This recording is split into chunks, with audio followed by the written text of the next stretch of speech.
The phone buzzed against my desk, its screen lighting up with an unknown number. My heart skipped as I glanced between it and the damning documents spread across my computer screen. Someone knew. They had to.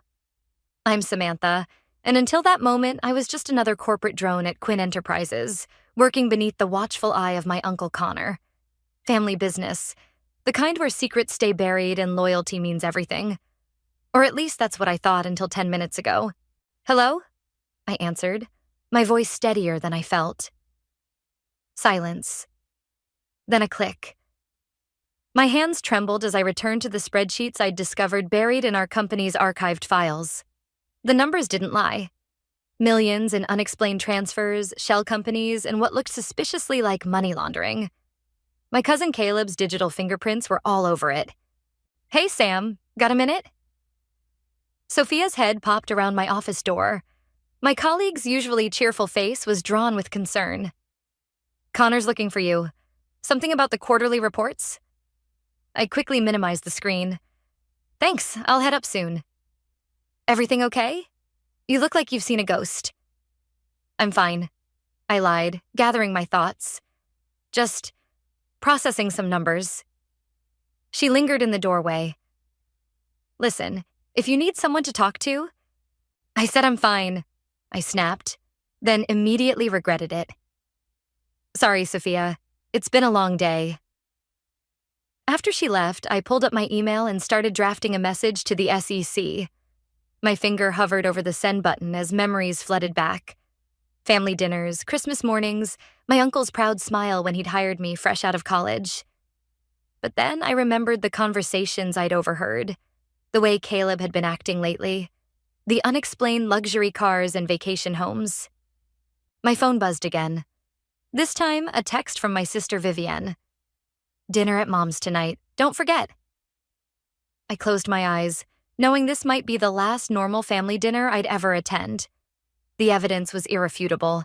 The company my grandfather had built from nothing had become a front for something corrupt, something ugly. Samantha? Uncle Connor's voice boomed from my doorway, making me jump. There you are, coming up to review those reports? I forced a smile, minimizing windows on my screen. Of course, just finishing something up. He stepped into my office, his presence filling the room like it always had. Everything all right? You seem distracted lately. Just busy, I said, standing up. Lots to process. That's my girl, always the dedicated one. He clapped a hand on my shoulder. Unlike your cousin. Between us, Caleb's been worrying me lately. Maybe you could talk to him. The irony wasn't lost on me. I'll try. I lied again, feeling sick to my stomach. As we walked to his office, my phone buzzed one more time. Another unknown number, this time with a message. I know what you found. Meet me at Carter's coffee shop tomorrow at 8 a.m. if you want to do the right thing. Important message? Connor asked, noticing my expression. I shook my head, pocketing the phone. Just spam. In his office, surrounded by photos of our family, including one of me at my college graduation, beaming between him and Caleb, I made my decision. The SEC email sat in my drafts folder, waiting. Family meant everything, but so did integrity. Sometimes doing the right thing meant being willing to burn it all down. Uncle Connor, I said, interrupting his monologue about quarterly projections. Have you ever had to choose between loyalty and truth? He paused, studying me with those sharp eyes that had always seemed to see right through me. Interesting question. Why do you ask? Just thinking about grandfather, I guess, about his legacy. Connor's expression softened. He built this company on trust, Samantha, on family, never forget that. I nodded, feeling the weight of my USB drive in my pocket, loaded with copies of everything I'd found. I won't. That evening, after everyone else had left the office, I sent the email. Then I drove to my mother's house for dinner, knowing it would be the last time I'd be welcome there. As I pulled into the driveway, my phone buzzed one final time. The unknown number again? See you tomorrow. Bring everything you have. And Samantha? Be careful who you trust. I deleted the message, straightened my shoulders, and walked inside to face my family. For now, I was still one of them. By this time tomorrow, I'd be the traitor who destroyed everything they held dear. But sometimes, I reminded myself, destruction is necessary for rebirth. 2 weeks after I sent that email, my world imploded. I was in my apartment when the news broke. Caleb's arrest plastered across every local news channel. The footage showed him being let out of Quinn Enterprises in handcuffs, his designer suit wrinkled, his face a mask of rage. My phone started ringing immediately. Vivienne. What did you do? Her voice cracked with fury. Tell me you didn't do this to our family. Viv, don't. Just don't. Mom's crying. Uncle Connor is... I've never seen him like this. How could you? The line went dead before I could respond. Within minutes, my social media exploded with notifications. Family members unfriending me, blocking me. Messages ranging from disappointed to threatening. A knock at my door made me jump.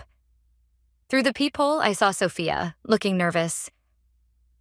You shouldn't be here, I said, letting her in. They'll figure out you helped me. They already did. She held up her phone, showing me an email.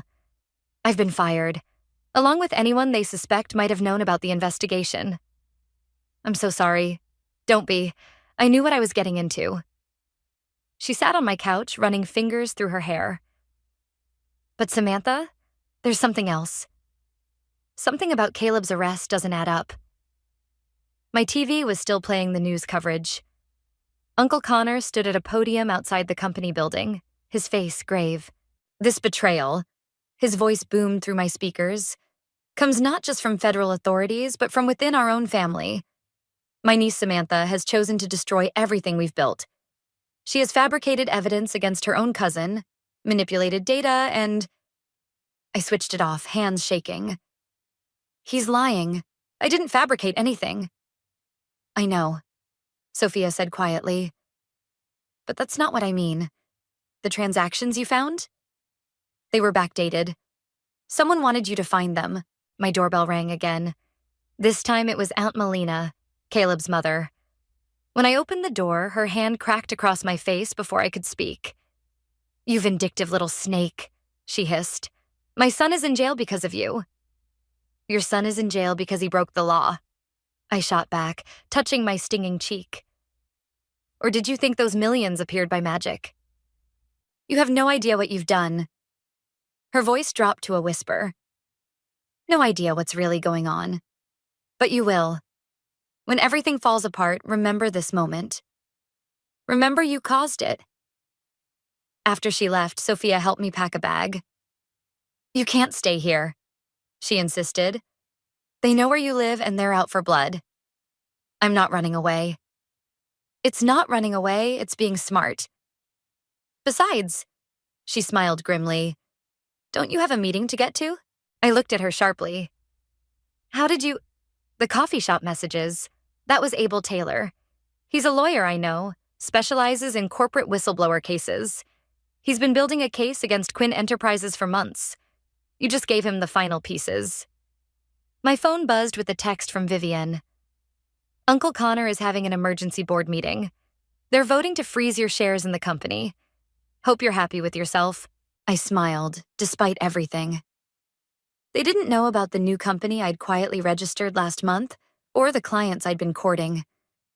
They thought they were cutting me off, but I was already 10 steps ahead. Tell Abel I'll meet him tomorrow, I told Sophia. Right now I have another stop to make.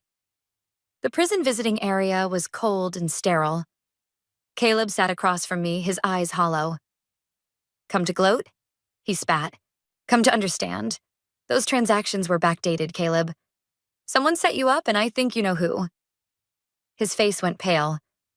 Get out. Who are you protecting? What are you afraid of? I said get out. He stood up so fast his chair clattered backward. Guards move forward. You think you're so righteous, but you have no idea what you've started. When it all comes out, they dragged him away before he could finish, but his words echoed in my head all the way to my hotel room. As I checked in under a false name, my phone lit up with one last message from an unknown number. Smart move, getting out of your apartment. Tomorrow, 8 a.m. I'll show you how deep this really goes. Abel. I stared out the hotel window at the city lights, thinking about Caleb's face, Aunt Melina's words, Uncle Connor's lies. Someone had orchestrated this whole thing, using me as their unwitting pawn. But they'd underestimated me. They thought they'd destroyed me, but they'd only set me free. Carter's coffee shop buzzed with morning activity as I spotted a man in a crisp navy suit, sitting alone with 2 coffee cups in front of him. He stood as I approached, extending his hand. Abel Taylor, he said warmly, though I suppose you figured that out already. The mysterious texter himself. I sat down, accepting the coffee he pushed toward me. So why all the cloak and dagger routine? Because walls have ears, especially at Quinn Enterprises. He pulled out a tablet, sliding it across the table. Take a look at this. The screen showed a complex web of transactions, but these were different from the ones I'd found. These went back years, involving companies I'd never heard of. Your cousin Caleb? Abel leaned forward. He's just a fall guy. The real architect of this scheme is someone much higher up.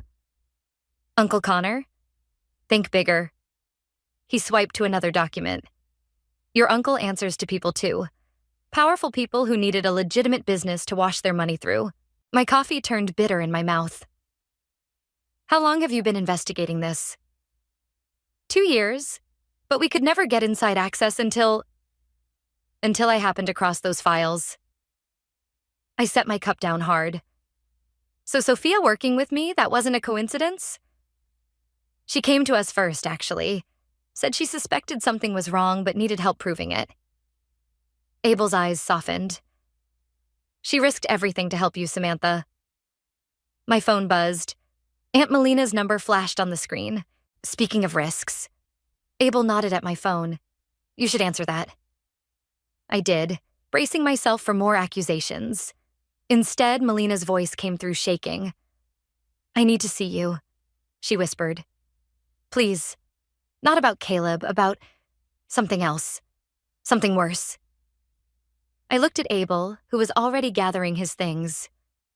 Go, he said. But be careful. Record everything. 20 minutes later, I sat across from Aunt Melina in a small park. She'd aged years and days, her perfectly maintained appearance now crumbling. They're going to kill him, she said without preamble. Caleb, they're going to make it look like suicide in his cell. Who is? The same people who own your uncle. The same people who... She choked back a sob. Who killed your father. The world tilted sideways. Dad died in a car accident. Is that what Connor told you? She laughed bitterly. Your father found out what was happening, just like you did. But he confronted them directly instead of going to the authorities. 3 days later, his brakes failed on that mountain road. My phone buzzed again. Sophia this time. Urgent. Office being raided. Connor destroying files. Need access to your old computer now. I have to go. I stood up, my mind racing. But Melina, I need you to tell Abel everything you just told me. Everything you know. Who's Abel? Someone who can help, like he's helping me. I showed her my phone screen, displaying the company registration documents. I'm not just taking them down, Melina. I'm building something new, something legitimate. When this is over, the family name won't mean corruption anymore. Her eyes widened as she read. This is why you've been meeting with our old clients. The ones who weren't involved in the scheme, yes. They're ready to jump ship as soon as everything breaks. I squeezed her hand. Help us. For Caleb. Back at my hotel, Sophia was waiting with her laptop. We need your login credentials. They haven't deactivated them yet. They're about to, I said, typing quickly. There, that should give you access to my cloud backup. Everything I found plus whatever was on my computer when they fired me. My phone lit up with a text from Vivian. We need to talk. Now. Go, Sophia urged. I've got this covered. Abel's getting a protection order for Caleb as we speak. I found Vivian at our childhood treehouse, of all places. She sat with her legs dangling over the edge, looking young and lost. Is it true? She asked as I climbed up. About Dad? How did you... Melina called me right after you left her. Said I deserved to know. She wiped her eyes. All these years I thought you were the troublemaker. The one who couldn't just play along. But you were right. About everything. I sat beside her, our shoulders touching like when we were kids. Help me fix this, Viv. Help me make it right. She pulled out her phone, showing me emails she'd secretly archived. Already am, sis. Already am. As the sun set behind the trees, my phone buzzed one last time. Abel. It's happening. Tomorrow everything breaks. Are you ready? I looked at my sister, thought of Melina, of Sophia, of all the pieces falling into place. Ready, I texted back. Let's finish this. The package arrived at my hotel room door just before dawn, a plain manila envelope with no return address. Inside, I found a single photograph. My father, sitting at his desk, time-stamped 3 days before his death. On the back, written in red ink, like father, like daughter, back off. My hands were still shaking when Abel called. Turn on the news, he said without greeting. Every channel showed the same scene. Federal agents swarming Quinn Enterprises, carrying out boxes of documents. Uncle Connor stood at the entrance, his face ashen, as reporters shouted questions. My phone exploded with notifications. Vivienne. Dad's old office. Now. Found something. I met her in the abandoned building where our father had run his consulting business. She was already there, kneeling by a loose floorboard. Look what I found, she said, pulling out a dusty metal box. Inside were USB drives, documents, and a letter addressed to me. He knew, I whispered, scanning the letter. He knew everything, Viv. The money laundering, the shell companies, all of it. He was building a case. Sam. She held up one of the drives. There's more. These recordings... Dad wasn't just gathering evidence. He was part of it initially. He was trying to make it right when they killed him. The door creaked behind us. We spun around to find Melina standing there, pale as a ghost. I've been following you, she admitted. After our talk yesterday, I remembered something. About the night your father died. She pulled out her phone, showing us a video. I never showed this to anyone, not even Connor. The shaky footage showed our father arguing with 2 men in suits outside the office building. The timestamp matched the photo I'd received that morning. I need names, I said. Melina shook her head. It's not safe. They already threatened Caleb in prison. If I tell you... They killed my father. I slammed my hand on the desk. They're using our family's company to launder money for who knows what. And now they're threatening me too. I got this morning. I showed her the photograph. Her face went white. Where did you get this? Same place you got your warning about Caleb, I'm guessing. My phone buzzed. Sophia. Emergency. Someone's deleted everything from the cloud. All our evidence gone. No, I smiled, holding up the USB drives. Not everything. Vivienne's phone chimed next. She read the message and grabbed my arm. Uncle Connor's calling an emergency family meeting. Tonight. Everyone has to attend. It's a trap, Melina said immediately. They'll try to silence all of us at once. Or it's our chance. I countered. To expose everything. We have Dad's evidence, your video, the photo they sent me. And me, said a voice from the doorway. We all turned to see Abel standing there with Sophia. We've got a federal warrant and agent standing by. All we need is for Connor to incriminate himself. He won't, Melina said. He's too careful. Unless... Vivienne's eyes lit up. Unless he thinks he's only talking to family. Sam, give me your phone. She typed out a message to Connor. You win. I'll back off. Just let me explain myself to everyone tonight. His response came immediately. Finally seeing reason. 8 p.m. The house. He'll be recording everything, Melina warned, looking for evidence he can use against us. Good, Abel smiled. So will we. That evening, I stood outside my childhood home wearing a wire under my blazer. Vivian squeezed my hand before we went in. "Whatever happens," she whispered, "I'm with you." The family sat around the massive dining table. Aunts, uncles, cousins, all except Caleb. Uncle Connor stood at the head looking triumphant. "Samantha," he said warmly, "ready to apologize to everyone?" I stood up, feeling the weight of my father's letter in my pocket. "Actually, Uncle Connor, I have a story to tell. About a man who discovered something terrible happening in his family's company. About how he tried to fix it and what happened to him because of that." His smile froze. "Samantha, it's a story about my father," I continued, pulling out the photo I'd received that morning. "And about the men who visited him 3 days before his death." The room went silent. In the distance, sirens began to wail. "Perhaps," Abel's voice rang out as he stepped in from the hallway, federal agents filing in behind him. "You'd like to tell us about those men, Mr. Quinn?" I watched my uncle's face crumble as he realized what was happening. As the agents read him his rights, I felt Vivian's hand slip into mine again. The truth was finally coming out. But at what cost? The boardroom of my new company felt strange. Sleek, modern, and most importantly, clean. No hidden files, no secret accounts, just honest business.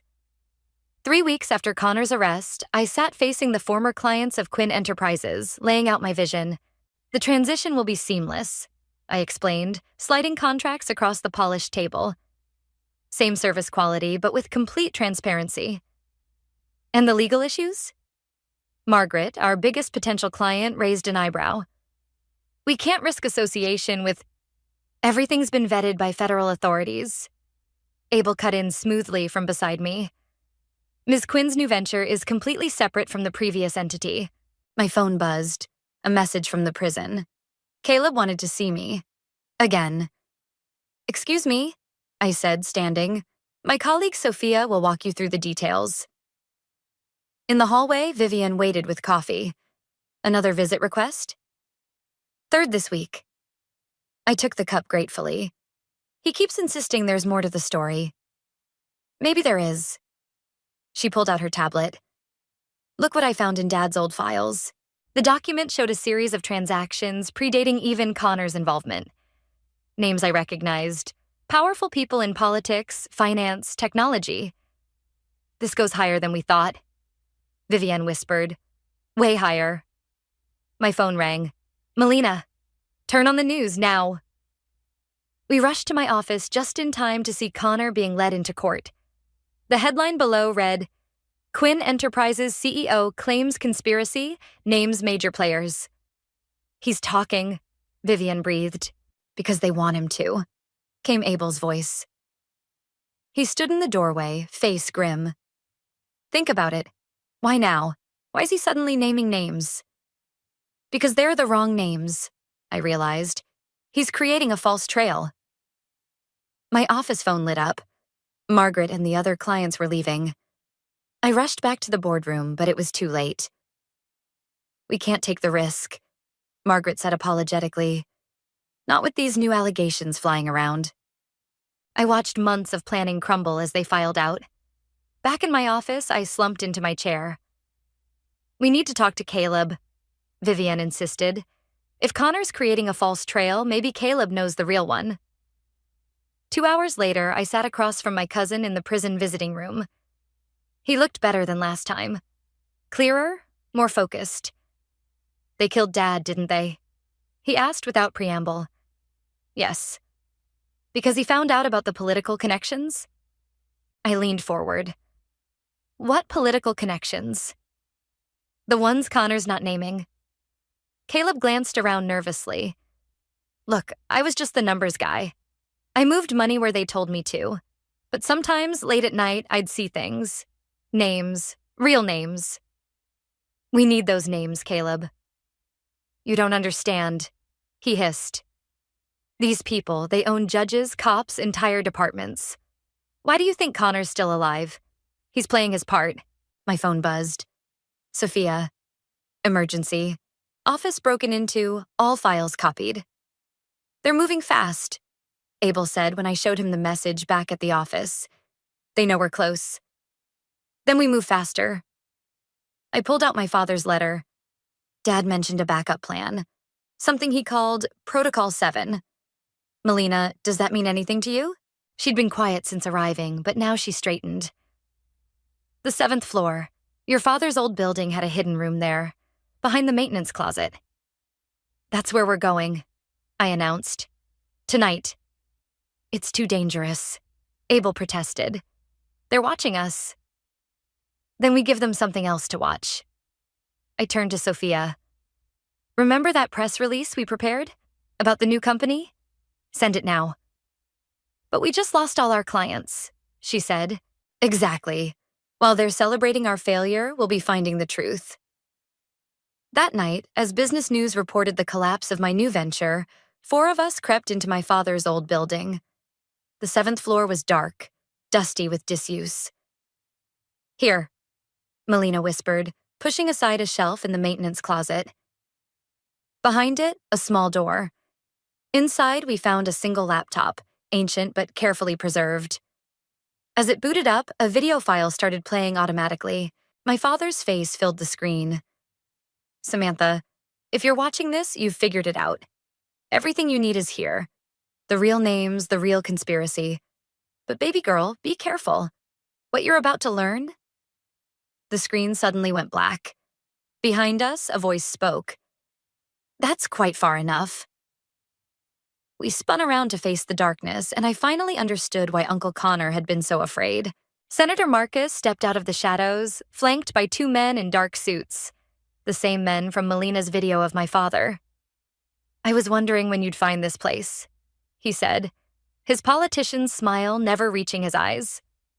Your father was equally persistent. Must run in the family.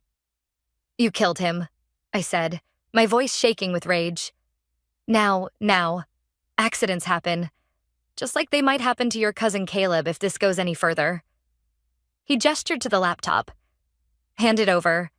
It's already too late. Abel spoke up. Everything's been uploaded to secure servers.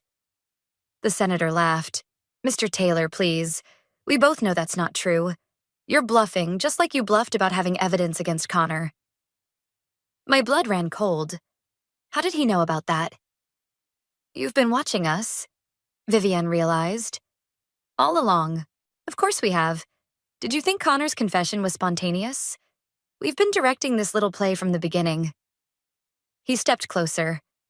Though I must admit, you've been more resourceful than we anticipated. Why are you telling us this? Melina demanded. Because, Mrs. Quinn, I'm offering you all a choice. The same choice we offered Connor. He spread his hands. Work with us, and your family's wealth is restored. Fight us, and, well... He glanced meaningfully at the laptop. My phone buzzed in my pocket. Sophia's name flashed on the screen. Don't answer that, one of the suits warned, reaching for his weapon. But the senator raised his hand. Letter. This should be interesting. I put the phone on speaker. Sophia's voice came through, clear and confident. It's done. All of it. Every major news outlet has the files. What files? The senator's smile faltered. The ones my father didn't keep here, I said, feeling a surge of triumph. The ones he mailed to his old law school friend the day before he died. The friend who kept them safe until I was ready. You're bluffing, he snarled, but uncertainty crept into his voice. Check your phone, Senator. Abel smiled. Breaking news should be hitting right about now. The senator's phone chimed.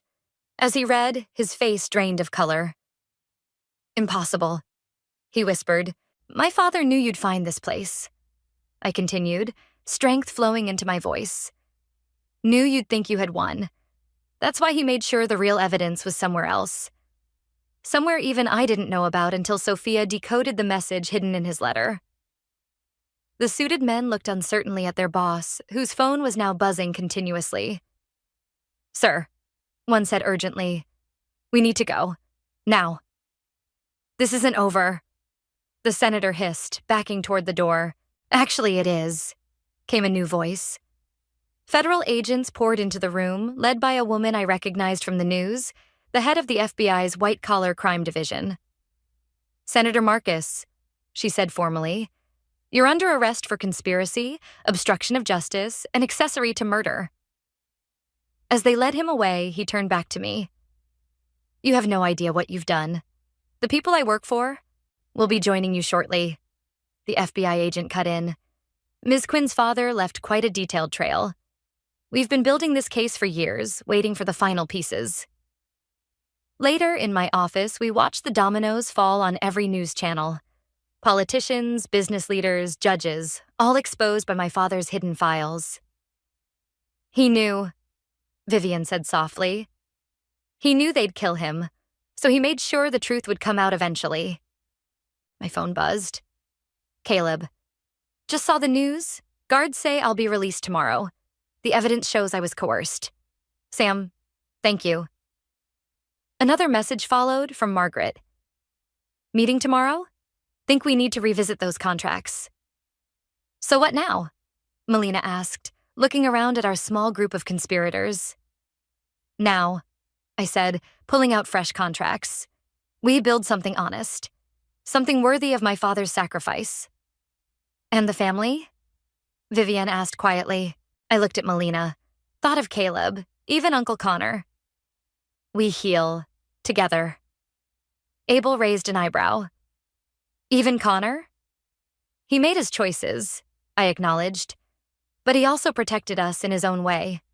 Maybe that counts for something." My phone buzzed one last time. An email from an unknown address. Inside was a video file. My father recorded the day he died. "I knew you'd finish what I started." His voice filled the room.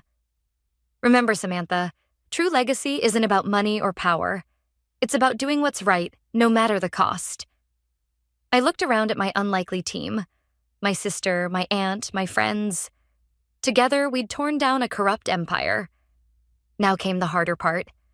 Building a better one. "He's gone." Vivian burst into my office, face flushed with panic.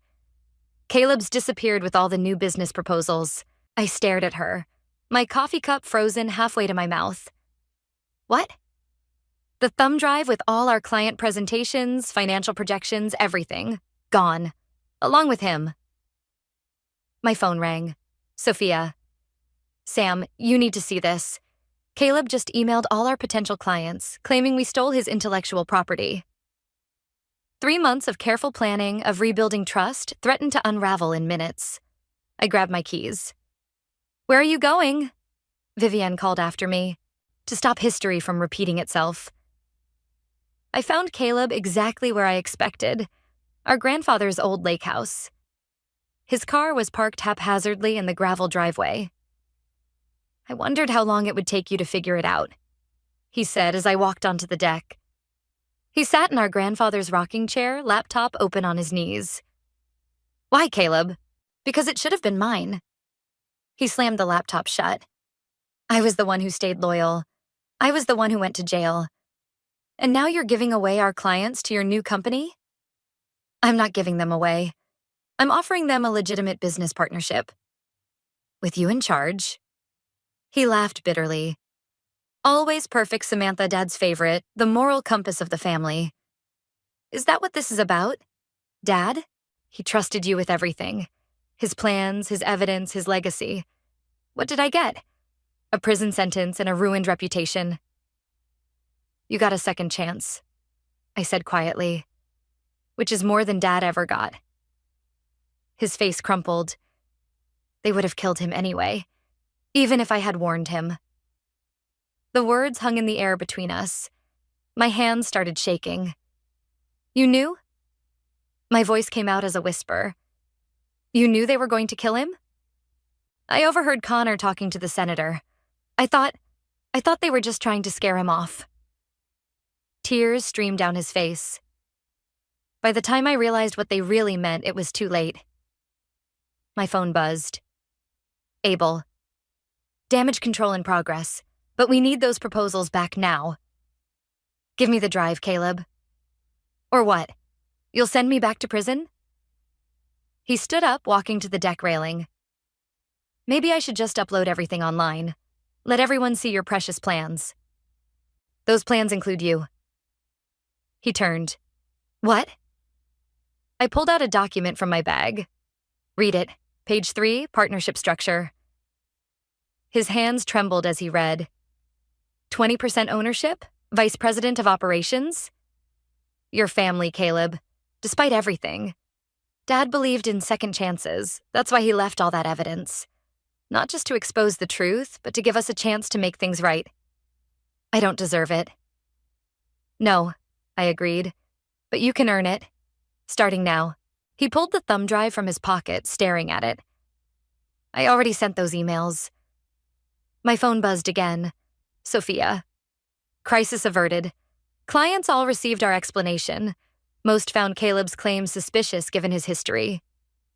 We can fix this, I said, holding out my hand. Together. The drive felt heavy in my palm when he finally handed it over. Behind us, gravel crunched as another car pulled up. Sorry I'm late, Vivian called out, walking onto the deck. Traffic was terrible. She looked between us. Everything okay? Getting there, I said. Caleb was just about to sign his partnership agreement. Partnership? She raised an eyebrow. People change, Viv. I pulled out a pen. Sometimes they just need a reason to. Later that evening, as we sat in my office reviewing the damage control strategy, Abel shook his head. You're either brilliant or crazy, he said. Possibly both. Giving him a stake in the company after what he did? She's being strategic, Vivian defended. Keep your friends close. No, I interrupted. I'm being family. The right way this time. My phone lit up with a message from Melina. Heard about Caleb. Thank you for believing in him. Your father would be proud. I looked through my office window at Caleb, sitting with Sophia, earnestly explaining something to our clients via video conference. His shoulders were straight, his voice clear and confident. Second chances, I murmured, thinking of Dad's last video. That's what legacy really means. Abel gathered his things to leave. Big presentation tomorrow. You ready to show the world what honest business looks like? I smiled, watching my cousin, my sister, our team working together. More than ready, I said. We're just getting started. The conference room buzzed with anticipation as I stood at the podium, facing the largest gathering of business leaders our city had seen in decades. Camera flashes popped from the media section.